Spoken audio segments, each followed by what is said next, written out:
Welcome to your own channel of Right Funda. Here is a question from rotation mechanics. Let's read it. A plank of mass m is placed on a smooth surface. Now a uniform solid sphere of equal mass m and radius R is placed on the plank as shown in the figure. A force F is applied at the topmost point of the sphere at an angle 45 degree to the horizontal. Surface between the plank and the sphere is extremely rough so that there is no slip between the plank and the sphere. Find the force of friction acting between the plank and the sphere. So if you see this question, then it's saying that this is sphere there, uniform solid sphere, and it is placed on a plank, and plank is placed on a smooth surface, and there is friction between this sphere and the surface.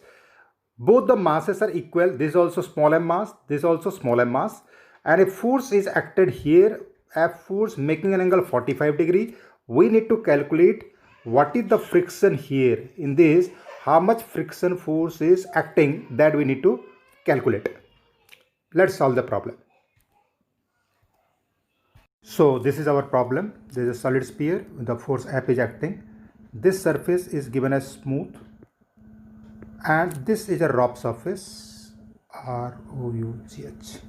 So friction may act between these two, sphere and the plank. And as you apply the force F on this sphere, then this will be responding to this. And what I can do, I can resolve these forces into component. This will be one force F by root 2 will be there, as this angle is given 45 degree, and this will be equal to also F by root 2. Okay, and in addition to this there will be friction force will be there. One mg will be acting downward, vertically downward, one mg will be there, and friction force will be acting. We don't know the direction of friction force, but one thing we know, it will be static friction, but it's given the rolling motion is there. So I take this friction force on the solid sphere to be like this. This I have taken the direction of friction force. If this plank is applying on the sphere F like this, on the plank also there will be a friction force will be like this. So we don't know, the friction force may be opposite also, but we have assumed like this, and we'll calculate accordingly. If it is wrong, then reverse direction, then minus sign will come. So this is my free body diagram of the solid sphere as well as plank. Of course, in the plank, normal direction the surface is there, but anyhow, we are interested about the motion in the horizontal direction. We are basically, it's shown all the forces in the horizontal direction. After that, we can write the equation of motion for both the bodies. But before that, if you see, if I want to solve this problem in the ground reference frame, these are the forces are there. But if I see this problem in the plank reference frame and the plank is accelerating, so I need to consider another pseudo force on this solid sphere also. So if you see the plank, the free body diagram plank and the free body diagram sphere, the plank only the force in the horizontal direction is the friction force applied with the solid sphere on the plank. So let it be accelerating with an acceleration a, and acceleration a will be equal to F by m. So this is the acceleration of the plank. If we solve this problem in the plank reference frame, to solve, then I need to consider pseudo force on this body, and that pseudo force will be in the opposite direction. That will be equal to mass time into acceleration, mass of the body into acceleration of the reference frame. I have to calculate this equal to F by m is equal to F.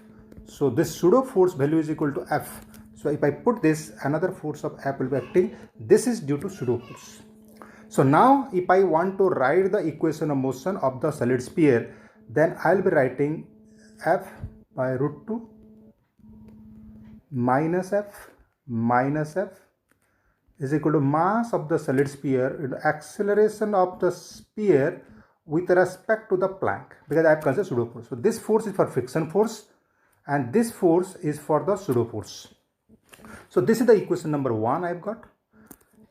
And if I take the torque equation about the center of mass of the solid sphere, then who is producing how many amount of torque? If you see, this F by root 2 is also producing clockwise torque. This small f friction is also producing clockwise torque. So I can write the R F by root 2 plus R into F is equal to ICM that equal to 2 by 5 mr square into alpha.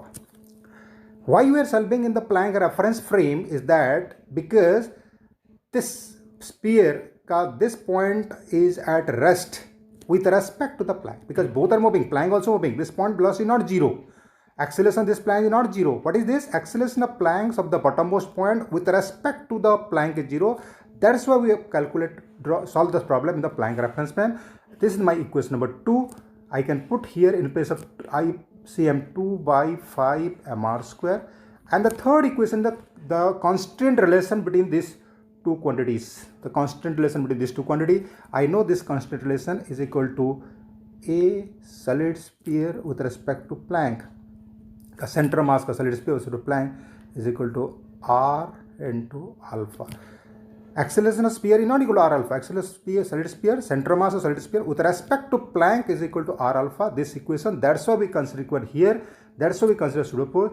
These are the three equations. I need to substitute this value and I have to calculate the value of friction force. After substituting the constant relation ACM is equal to r alpha formula, then we get this equation, these two equations, we get 3 and 4.